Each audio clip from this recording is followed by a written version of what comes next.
नमस्कार, बाखबर में आपका स्वागत है। मैं हूं राघवेंद्र सिंह। आज हम बात करेंगे मध्य प्रदेश के लोकसभा चुनाव में परिणामों के बाद की स्थिति क्या है। दरअसल चुनाव नतीजों के बाद बहुत सा विश्लेषण हो रहा है। उस विश्लेषण की हम बात करें तो मध्य प्रदेश की 29 सीटें आखिर भाजपा की झोली में क्यों चली गई, कैसे चली गई, कौन से ऐसे किरदार थे जिनकी वजह से बीजेपी ने 24 साल बाद 29 सीटों पर कब्जा किया। जबकि एंटी इनकम्बेंसी नाम का ऐसा शब्द है जो ये बताता है कि अगर आप लगातार जीत रहे हैं तो फिर 2 चुनाव के बाद 3 चुनाव के बाद आप जरूर हारेंगे। लेकिन मध्य प्रदेश ने करिश्मा किया है, ऐसे राज्यों में शामिल हो गया है वो दिल्ली के बाद, जहां 29 सीटें जीती। जो चीज़ें निकल कर आई हैं चर्चा में या विश्लेषणों में वो ये कि भाजपा में उन लोगों ने मदद की आकर जो कांग्रेस में असंतुष्ट थे और चुनाव के ऐन पहले भाजपा में शामिल हुए। उन्हें कांग्रेस ने कहा कि हमारे यहाँ का कचरा था, चला गया। बीजेपी के भीतर भी उनको कई बार थोड़ा सा ऐसा कुछ झेलना पड़ा कि ये हमारे पास आ गए और तो हमारी जगह ये ले रहे हैं और वो बीजेपी का आदमी साइडलाइन हो रहा है। लेकिन फिगर ये बता रहे हैं भाजपा के भीतर की कम से कम 10 सीट ऐसी थी जहां बीजेपी टफ फाइट में थी। कुछ सीट ऐसी थी जहां बीजेपी को लग रहा था कि हार भी सकते हैं। इसीलिए सारे राजनीतिक अनुमान ये बताते थे कि मध्य प्रदेश की 29 में से 26-27 सीटें बीजेपी को मिल सकती है, कम से कम 1 या 2 सीटें भाजपा हार सकती है। आज हम इसी पर बात करेंगे कि भिंड, मुरैना, ग्वालियर से लेकर हम राजगढ़ की बात करेंगे, हम छिंदवाड़ा की बात करेंगे। लेकिन ये सीटें कांग्रेस के बागियों की वजह से बीजेपी की झोली में चली गई। तो भले ही भाजपा कांग्रेसियों को धन्यवाद ना करे जो बगावत करके भाजपा से आए थे, कारण जो भी हो, लेकिन बीजेपी ने एक तरह से क्लीन स्वीप कर दिया है और उसकी वजह है 10 सीटों में कांग्रेस के बागी जो भाजपा में शामिल हुए थे। चर्चा करेंगे इस पर। हमारे साथ मौजूद है स्टूडियो में हमारे 2 विशेष मेहमान, मध्य प्रदेश के वरिष्ठ पत्रकारों में शामिल श्री योगीराज योगेश जी, सामाजिक सरोकार और कभी कभी हम शेयर मार्केट पर भी उनसे बात करते हैं। इसके साथ साथ चूँकि वो एक्स बैंकर हैं, SBI से रिटायर हुए हैं और सीनियर पोस्ट रिटायर हुए हैं, सीनियर ब्रांच मैनेजर, और उसके बाद AGM की हम बात करें तो उस लेवल के हमारे उमाकांत मिश्रा जी, और टेलीफोन लाइन पर हैं मध्य प्रदेश के वरिष्ठ पत्रकारों में शामिल जो गांव देहात की नब्ज़ को अच्छे से पकड़ते हैं, श्री रघुवर गोहिया जी। आप सभी का बहुत बहुत स्वागत है।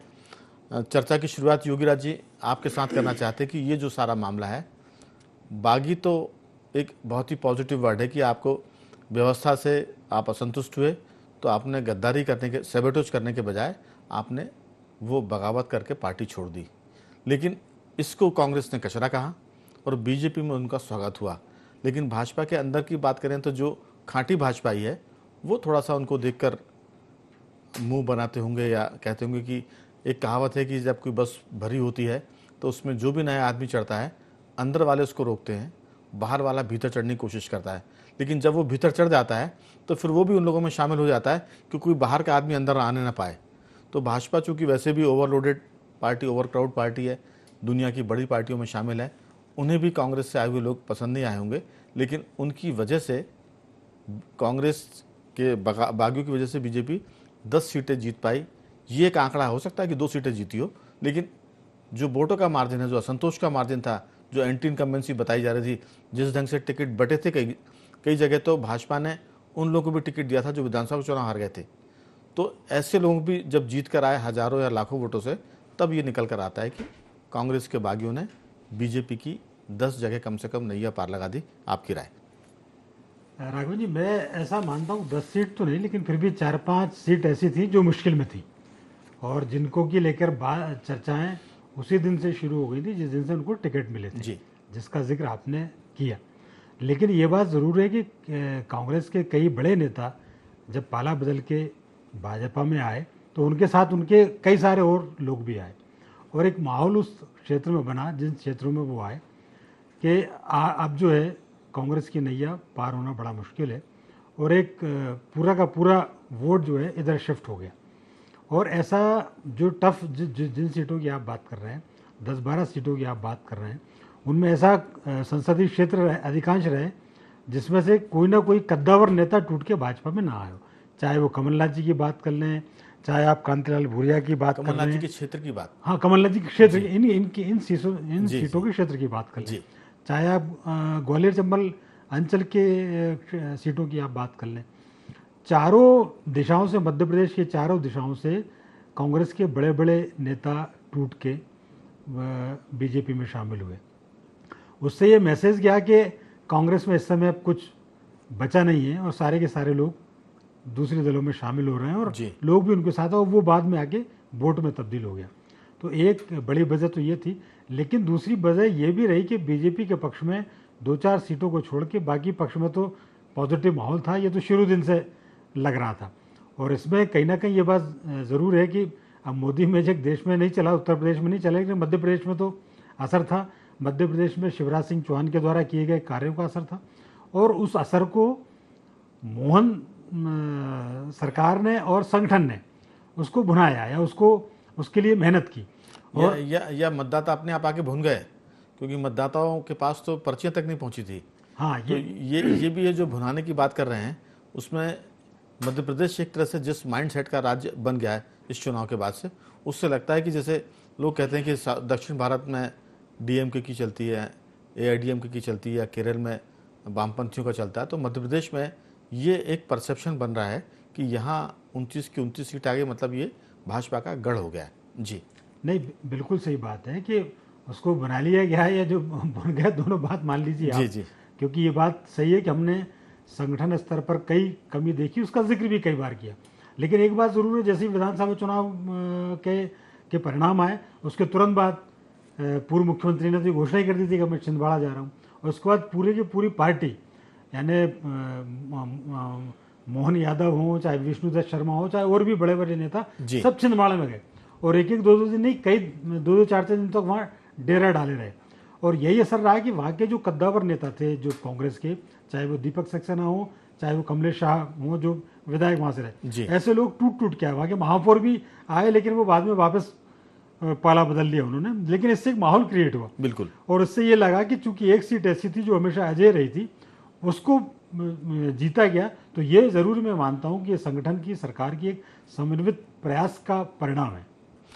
एक बात और इसमें है कि अगर इंदौर की बात करें तो इंदौर की तो बीजेपी का मालवा गढ़ माना जाता है, लेकिन इंदौर में भी जो कांग्रेस के प्रत्याशी थे उन्होंने पार्टी के साथ जो भी किया हो, लेकिन बीजेपी का फ़ायदा ये हुआ कि पूरे देश में रिकॉर्ड बन गया, 12.25 लाख वोट से वो जीत गए।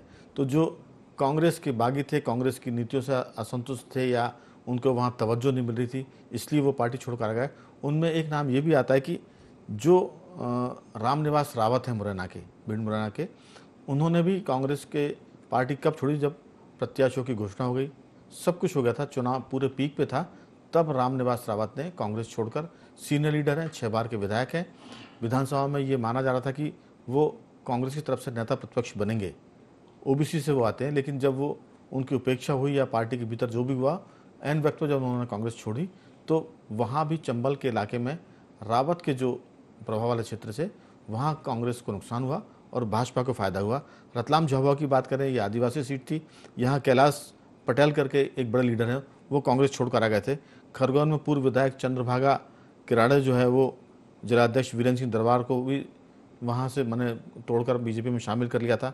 धार में सांसद रहे गजेंद्र सिंह राजू खेड़ी भी अंतर सिंह दरबार ने भाजपा का हाथ थाम लिया था।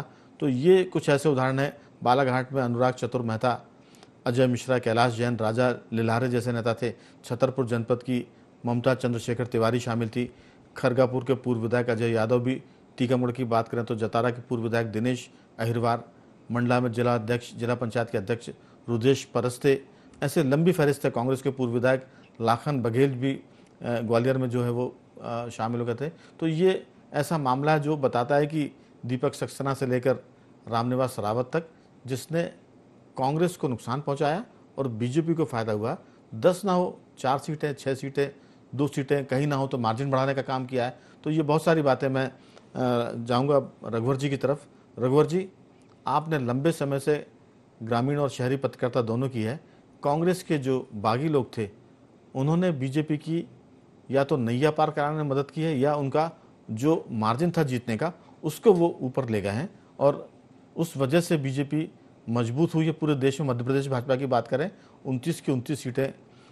मुख्यमंत्री रहे शिवराज सिंह चौहान ने जब विधानसभा का चुनाव जीता था तब कहा था कि हम मध्य प्रदेश के में 29 कमल की माला प्रधानमंत्री नरेंद्र मोदी गले में पहनाएंगे।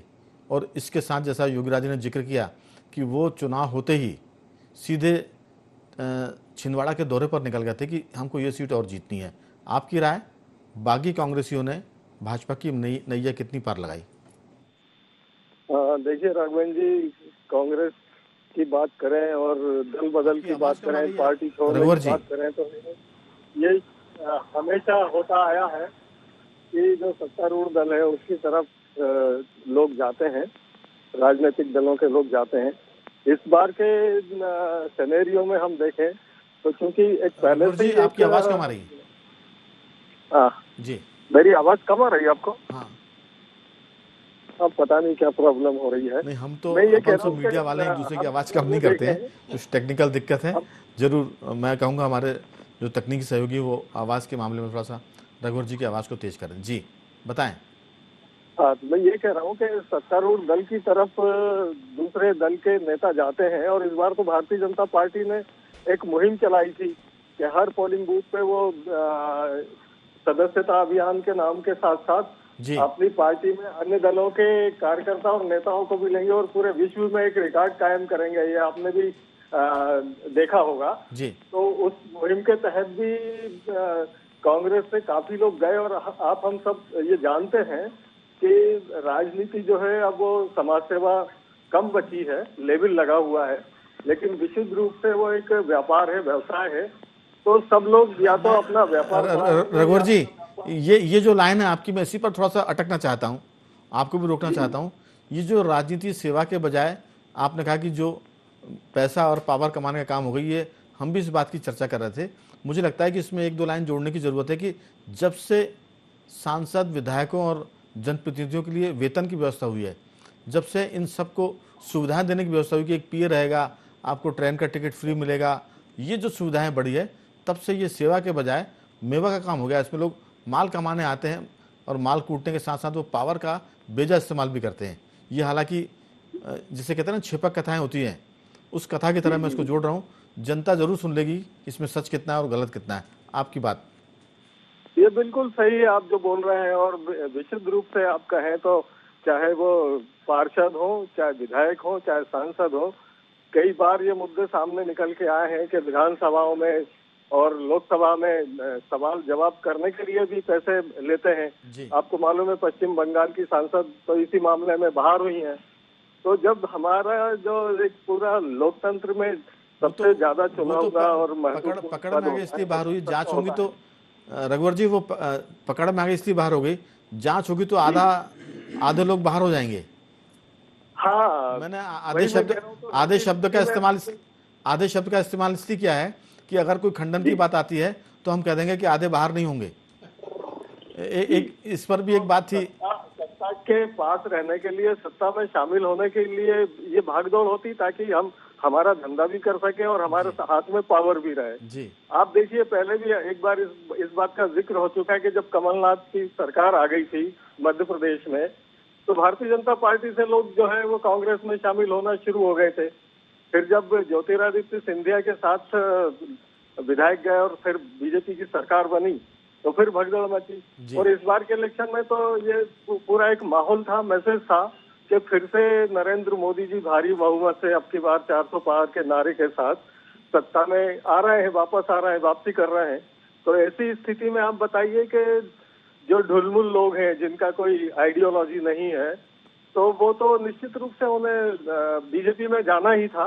और उसका सबसे बड़ा नुकसान निश्चित रूप से मध्य प्रदेश की हम बात करें, छत्तीसगढ़ की बात करें, तो कांग्रेस को उठाना ही था। और मध्य प्रदेश में भी आप देखिए कि कांग्रेस का नेतृत्व जो है वो बिखरा हुआ था। दिग्विजय सिंह अपने राजगढ़ संसदीय क्षेत्र में फंस कर रह गए थे, कमलनाथ जी छिंदवाड़ा में फंस कर रह गए थे। कमलनाथ ऐसी बताइए मध्य प्रदेश को कौन लीड कर रहा था? कुछ नहीं। कमलनाथ छिंदवाड़ा में फंसे नहीं थे, उनको जिस ढंग से हटाया गया था उसकी वजह से आहत होकर वो छिंदवाड़ा में अपने आप को उन्होंने एक तरह से बंद कर लिया था, अध्यक्ष का पद जो उनसे लिया गया था। तो ये बहुत सारी बातें थी, मैं सिर्फ इसी पर फोकस करना चाहेंगे। हालांकि बीच में छिपक कथाएं बहुत आ गई कि ये जो कांग्रेस के बागी थे उन्होंने बीजेपी की बड़ी मदद की, जिताने में ना की हो तो कम से कम जीत का मार्जिन बढ़ाने में मदद की। और जो कांग्रेस भाजपा के लोग सैकड़ों हजारों में जीतने वाले थे, उनको जीत का आंकड़ा 1000 से बढ़ाकर लाख में कर दिया या और संख्या बढ़ा दी। इंदौर इसका बड़ा उदाहरण है, ये हम कह सकते हैं। खजुराहो उसका उदाहरण है जहाँ कांग्रेस के प्रत्याशी का पर्चा निरस्त हो गया था। मध्य प्रदेश में बहुत सारी ऐसी चीज़ें मिल जाएंगी। तो अपन लौटेंगे, मैं आपके पास जल्दी लौटता हूँ, आप जल्दी 1-2 वाक्यों में अपनी बात पूरी कर लें। तो मेरा सिर्फ कहने का तात्पर्य यही है कि अब नए सिरे से कांग्रेस को और भारतीय जनता पार्टी दोनों को इसलिए चिंतन मनन करना चाहिए कि भारतीय जनता पार्टी को कोई पूर्ण बहुमत नहीं मिला है जी। पहले वो आत्मनिर्भर भारत की बात हो रही थी, अब वो निर्भरता के साथ आने वाले सरकार जो है वो चलेगी। वहीं कांग्रेस की बात करें तो कांग्रेस के पास खुश होने के लिए सिर्फ यही बात है कि वो बड़ी पार्टी बन के उभरी है, लेकिन उसे चिंतन करना चाहिए कि प्रदेश स्तर पर जहाँ भी उनकी कमियां हैं, कमजोरियां, वो उसे कैसे दूर करें एकदम, क्योंकि ये भगदड़ और आना जाना तो इसे अब कोई रोक नहीं सकता, ये तो आगे पीछे चलता ही रहेगा। लेकिन जहाँ सशक्त नेतृत्व होगा, जहाँ अनुशासन होगा, वहाँ पार्टी फिर से जो है रिटर्न होगी, ऐसा मुझे लगता है। बिल्कुल। और आपने जो कहा कि कांग्रेस को भी खुश होने की जरूरत नहीं है, बीजेपी आत्मनिर्भर देश की बात करती थी, अब वो अपने साथियों पर निर्भर वाली सरकार चलाएगी। तो हम तो मानते हैं कि लोकतंत्र में ये भी शुभ है कि आप अपने साथियों के साथ विमर्श करके आगे बढ़ेंगे और कम से कम उन चीज़ों को जरूर करेंगे जिनका आपने अपने मैनिफेस्टो में वादा किया था। कांग्रेस की जहाँ तक बात है, उसको अब देश की तरफ लौटने की ज़रूरत है। कल की बात करें तो कल कांग्रेस के बड़े नेता, राष्ट्रीय अध्यक्ष, कल वो हो सकता है कि संसद जब बने तो जैसा दिख रहा है कि वो नेता प्रतिपक्ष बन ही जाएंगे, राहुल गांधी जी। उन्होंने एक आरोप लगा दिया था कि 30 लाख करोड़ का स्कैम हो गया है शेयर मार्केट में, और वो इसलिए हुआ क्योंकि नरेंद्र मोदी ने कहा था कि जीत के साथ ही जो है वो नतीजों के साथ ही शेयर मार्केट में धमाल होगा। तो इस तरह की मुझे लगता है कि चीज़ों पर थोड़ा सा कांग्रेस को गंभीर होने की ज़रूरत है। और उमाकांत जी, आपकी राय कि कांग्रेस के जो बागी हैं, अगर नेतृत्व के खामी से वो बगावत करके आए हैं, तो कांग्रेस के नेतृत्व को भी सोचना पड़ेगा कि आखिर क्या ऐसी गलती है कि सुरेश पचौरी जैसे लोग, पूर्व सांसद राजू खेड़ी जैसे लोग जो धार के पूर्व सांसद थे, ऐसे दिग्गजों ने पार्टी छोड़ी है। और अगर छिंदवाड़ा की बात करें तो दीपक सक्सेना कमलनाथ के बड़े एक तरह से कट्टर समर्थकों में थे। तो ये सब का जाना कहीं ना कहीं कचरा तो आप इनको कह सकते हैं, लेकिन इन सब का जाना कांग्रेस के लिए नुकसानदेह है। भले राष्ट्रीय स्तर पर उनकी 99 सीटें आ गई हो, अभी भी वो बीजेपी की 240 से बहुत पीछे हैं। आपने ठीक है 50-52 से 48 से बढ़कर आप 99 तक आए हैं। तो आपको देश की तरफ सोचने की ज़रूरत है और भारतीय राजनीति में जो विषैलापन है, जो कसेलापन है, उसको भी कम करने की ज़रूरत है। और ये सत्ता विपक्ष दोनों को मिलकर करना होगा। अभी तो इस पर आपकी खास राय फोकस हो जाए कि किस तरह से बीजेपी को कांग्रेस के बागियों से फ़ायदा हुआ। फ़ायदा तो हुआ है राघवेंद्र जी, फ़ायदा देखिए, इसका कारण जिस पार्टी से ये लोग निकल रहे हैं उसके लिए तो परेशानी का सबब ये है ही है। उस पार्टी को ज़रूर ध्यान देना चाहिए कि ऐसा क्यों हो रहा है। मुझे ऐसा लगता है कि ये परिणाम बहुत हद तक गुटबाजी की वजह से होता है। और दूसरा, अगर गुटबाजी की वजह से नहीं हो रहा तो फिर सत्ता में होने के लालच की वजह से होता है। क्या है राघवेंद्र जी, विचारधारा, समाज सेवा, मूल्य, नीति, नीयत, ये सब बड़े बेमानी शब्द हो गए हैं। अब पॉलिटिक्स में आदमी आता है तो एक एम के साथ आता है, उसकी मर्जी ये होती है कि रहे तो पावर में रहे, सत्ता के सुख के साथ रहे। तो वो ये अपना गणित लगा लेता है कि गणित के हिसाब से उसका भला कहाँ होने वाला है और उसी हिसाब से उनकी नीति स्थायी होती है। बिल्कुल, वो सत्ता के साथ रहने की नीति से वो राजनीति में आते हैं। जो पार्टी सत्ता में होती है उसके साथ चले जाते हैं। आप और हम जैसे भोले लोग होते हैं, वो समझते हैं कि इन्होंने दल बदल कर लिया, इन्होंने कुछ और कर लिया। वो तो कहते हैं कि आप गलत समझ रहे हैं, हमारी तो राजनीतिक ऐसे ही सत्ता होती है। एक और बहुत मजे की बात है राघवेंद्र जी, पहले ऐसा होता था कि नेता जिस विचारधारा के साथ जुड़ा रहता था, ऐसे ही जनता भी किसी विचारधारा के साथ जुड़ी रहती थी। उसका वोट बहुत आसानी से इधर उधर शिफ्ट नहीं होता था। लेकिन धीरे धीरे जैसा नेताओं ने शिफ्टिंग शुरू करी, वैसे ही जनता में भी वो कोई बहुत विचारधारा को लेकर के साथ चलते हैं ऐसा नहीं। जिस पार्टी में उनके कनेक्शन है, जिस पार्टी से उनका काम निकल सकता है, जो फ्री बीज दे रही है, जहां उनको तात्कालिक लाभ हो रहा है, तो जनता उधर चली जाती है। इसलिए कोई बहुत समाज सेवा या विचारधारा अब ऐसे वो थोड़े गौण हो गए हैं। एक बात जरूर मैं कहूंगा, ये जो शिफ्टिंग होती है खासतौर से नेताओं की और कद्दावर नेताओं की, इस भगदड़ से एक मैसेज जरूर जनता में जाता है कि यहां से लोग बहुत भाग रहे हैं, तो शायद इस पार्टी में कहीं कोई गुटबाजी ज्यादा है या इस पार्टी में कोई कमजोरी आ गई है। ये जरूर एक उससे अर्थ निकाला जा सकता है। बिल्कुल, असल में ये सारा खोट जो है वो नेतृत्व का होता है। जिस लीडरशिप के चलते पूरी पार्टी उस धुरी के आसपास घूमती है, जब वो कमज़ोर पड़ती है तो दिक्कत जाती है। योगीराज जी, मैं आपसे सिर्फ इतना कहूँगा, मैं किसी पार्टी की प्रशंसा और उसकी समालोचना में नहीं जाना चाहता, लेकिन 2003 से लेकर 2014 तक, जब तक सोनिया गांधी एक्टिव रहीं, आप देखिए कि उन्होंने उस पूरे यूपीए को बहुत संभाल कर रखा। वो एक तरह से पार्टी के भीतर केंद्र हो गई थी। जो भी विपक्ष उसको नाम दे दे, बीजेपी कुछ भी कह दे, लेकिन 10 साल तक सोनिया गांधी ने इटली में पैदा होने के बावजूद भारतीय राजनीति के वो केंद्र में रही और एक तरह से वो सुपर पीएम थी। तो अगर नेतृत्व ठीक है तो विदेशी महिला होने के बावजूद सोनिया जी, हालांकि ये उनको अपमानित करने जैसा कोई शब्द मैं नहीं बोलना चाहता कि विदेशी, अब तो वो भारतीय संस्कृति में रच बस गई हैं। किसी ने भी पब्लिक लाइफ में उनके सर से पल्लू को हटते हुए नहीं देखा होगा, क्योंकि भारतीय परंपरा को उन्होंने बहुत आत्मसात किया है। तो सीधा सा मामला ये कि अगर लीडरशिप ठीक है तो भगदड़ कम मचती है, और लीडरशिप गड़बड़ है तो भले ही कांग्रेस में 99 तक आ जाए, लीडरशिप स्ट्रांग नहीं होगी और जनता को ये लगेगा नहीं कि ये देश की बात कर रहे हैं। तब तक हो सकता है कि अगले चुनाव में फिर आप गड़बड़ में शामिल हो जाएं, क्योंकि इस बार तो 400 पार का नारा इतना बड़ा था कि वो भाजपा के लिए आत्मघाती हो गया। तो जरूरी नहीं कि 99 तक कोई पार्टी पहुंची हो, अगर उसकी पार्टी लाइन ठीक नहीं रही तो अगले चुनाव में जनता वापस उसको रिवर्स गियर में डाल सकती है। आपकी राय बहुत संक्षेप में। देखिए राघवन जी, इसमें तो कोई संदेह नहीं कि लीडर का बहुत महत्वपूर्ण रोल होता है। पूरी की पूरी बटालियन उसके पीछे चलती है, और यदि लीडर ही ढुलमुल हो जाए तो पूरी बटालियन का मॉरल डाउन हो जाता है। और लीडरशिप का सबसे अच्छा उदाहरण तो हमारे यहाँ क्रिकेट में कपिल देव ने प्रेजेंट किया है कि अकेले के दम पे 1983 में वो विश्व कप जिता के लेके आए, और ये ऊर्जा भरी उन खिलाड़ियों में कि अब हम भी कमज़ोर होकर भी जीत सकते हैं। तो लीडरशिप का निसंदेह बहुत बड़ा योगदान होता है। और आप देखिए 2018 में जब कमलनाथ जी तो एक तरह से उसके पहले वानप्रस्थ आश्रम में चले गए थे, देखा जाए तो वो आए, उनको प्रदेश अध्यक्ष बनाया और उसका असर हुआ। और असर हुआ और लोगों को लगा कि नहीं, ये आदमी कुछ कर सकता है, और उन्होंने लोगों को जोड़ना शुरू किया। तो 2018 में उनकी सत्ता में वापसी हुई। तो ये भी एक लीडरशिप का उदाहरण है।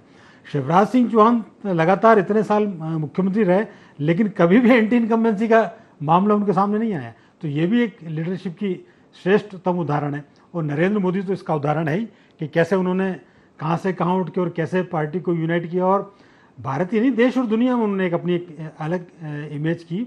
और पूरी पार्टी आज भी, चाहे भले ही एनडीए के रूप में सरकार है, आज भी जब उनका प्रोग्राम चल रहा था नेता बनने का, तब भी पूरा जो एनडीए के समर्थक घटक दल हैं, अब वो नीतीश कुमार तो पैर छू रहे थे उनके।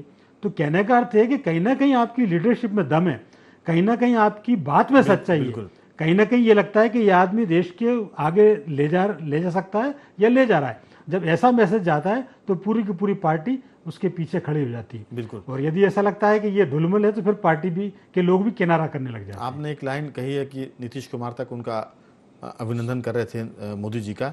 इससे लगता है कि एनडीए में भले ही भाजपा को बहुमत नहीं है पूरा 272, लेकिन यह है कि जो उन्होंने एक रोड मैप बनाया होगा इस परिणाम के आने के पहले, वो लगता है उस पर काम होगा। अगर कॉमन सिविल कोड की बात हो रही है, करप्शन के खिलाफ बात हो रही है, तो उस पर भी काम होगा। और जो लोग कांग्रेस छोड़कर भाजपा में आए हैं, अगर उनको लगता है कि देश सही रास्ते पर जा रहा है, तो वो महसूस करेंगे कि वो सही पार्टी में आ गए। रघुवर जी, आपकी राय बहुत छोटी सी। सही मायने में देखा जाए तो इस तीसरे कार्यकाल में नरेंद्र मोदी की असल अग्नि परीक्षा है जी। इस अग्नि परीक्षा में वो अगर उन्होंने बेहद ईमानदारी से और अहंकार मुक्त होकर देश की गरीबी, बेरोजगारी, इन समस्याओं, भ्रष्टाचार आदि पर अगर ध्यान दिया, तो आने वाला समय फिर भारतीय जनता पार्टी का स्वर्णिम काल हो सकता है। अन्यथा जिस तरह का माहौल अभी बना है, यूपी सबसे मजबूत गढ़ माना जा रहा था भारतीय जनता पार्टी के लिए, जहां उसे सबसे ज्यादा नुकसान हुआ है। और जैसे अभी बात हो रही है मध्य प्रदेश की या छत्तीसगढ़ की, कि जहां कांग्रेस को कुछ सीटें मिल सकती थी, नहीं मिली, तो इसके सीधे सीधे मायने यही है कि भारतीय जनता पार्टी को ये समझ लेना चाहिए कि उनके लिए खतरे की घंटी भी है। तो लोकतंत्र के लिए तो ये सबसे मैं अच्छा मानूंगा कि एक मजबूत विपक्ष भी सामने आया है। रघुवर जी, मैं आपकी चर्चा के प्रभाव को रोकना नहीं चाहता है। पूरे देश में 2 राज्यों में बीजेपी को मात मिली है वो है, मात से मेरा मतलब है जहां उसकी सीटें घटी है। बाकी पूरे देश के 25 राज्यों में 24 राज्यों में प्रदर्शन भाजपा ने उतना खराब नहीं किया कि वो 272 के भी नीचे आती।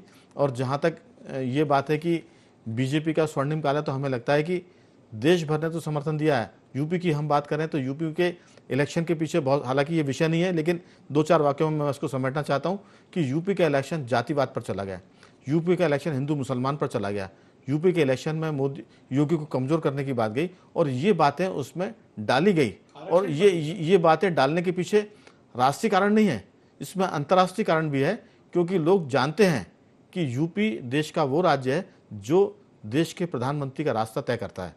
तो ऐसा नहीं है कि वहाँ बीजेपी ने कोई बहुत खराब काम किया था, वहाँ की चीज़ें तो बाद में, मैं शुरू से बोलता आ रहा हूँ नतीजों के बाद से, कि जब चीज़ें निकल कर आएंगी तो इसमें कनाडा शामिल होगा। हालांकि ये हम लोग एक रीजनल चैनल की बात कर रहे हैं, दूसरे देशों का नाम लेकर चर्चा करने में थोड़ा परहेज करना चाहिए। अमेरिका शामिल होगा इसमें, इंग्लैंड शामिल होगा। आज खबर आई है कि जो एक तरह से कांड हुआ था अमृतसर में स्वर्ण मंदिर का, उसमें ब्रिटेन की एक्स पीएम शामिल थी। ये वहीं के लोग बोल रहे हैं जो कह रहे हैं कि अगर हम सरकार में आएंगे, लेबर पार्टी कर रही है, तो हम इसकी जांच कराएंगे कि जो स्वर्ण मंदिर में घटना हुई थी उसके पीछे ब्रिटेन की पीएम थी। तो ये बहुत सारी बातें जो कभी निकल कर आएंगी उस पर बात करेंगे। लेकिन बीजेपी का यूपी में खराब प्रदर्शन होना, इसके पीछे बहुत सारी बातें हैं। बंगाल में, पश्चिम बंगाल में प्रदर्शन खराब होना, इसके पीछे बहुत सारी बातें हैं, क्योंकि एक वर्ग ने एकजुट होकर वोट दिया और दूसरा वर्ग डिवाइड हो गया। ये चीज़ें कहीं ना कहीं आगे बातचीत का विषय बनेंगी, क्योंकि अगर कोई एक वर्ग एक तरफ से वोट डालता है तो वो लोकतंत्र के बजाय वो वर्ग के हिसाब से वोट डालता है, और जो लोकतंत्र के लिए अच्छा संकेत नहीं है। मैं लौटूंगा। उमाकांत जी, आपकी बहुत छोटी सी राय, समय की कमी है, मैं सोचता हूँ कि जल्दी से आप गागर में सागर भरेंगे। नेता जब अपनी पार्टी छोड़कर दूसरी पार्टी में जाता है जी, तो फर्क तो पड़ता है जी। और क्योंकि वो जाता है तो अपने साथ एक कार्यकर्ताओं की फौज भी ले जा सकता है, ले जाता है, अपने साथ अपने से जुड़ा हुआ वोटर भी ले जाता है। तो ये बात तय है कि अगर कोई बड़ा कद्दावर नेता जा रहा है तो निश्चित रूप से वो पार्टी को कमजोर तो करता है और एक माहौल भी बनाता है उस जिस पार्टी से वो निकल रहा है उसके खिलाफ। एक और बात, वो बातें जाती हैं। एक बात और थोड़ी सी नीचे स्तर की है कि जिस पार्टी से कद्दावर लोग जाते हैं उस पार्टी के लोग कहते हैं कि वो कद्दावर जरूर थे मगर बहुत घटिया थे।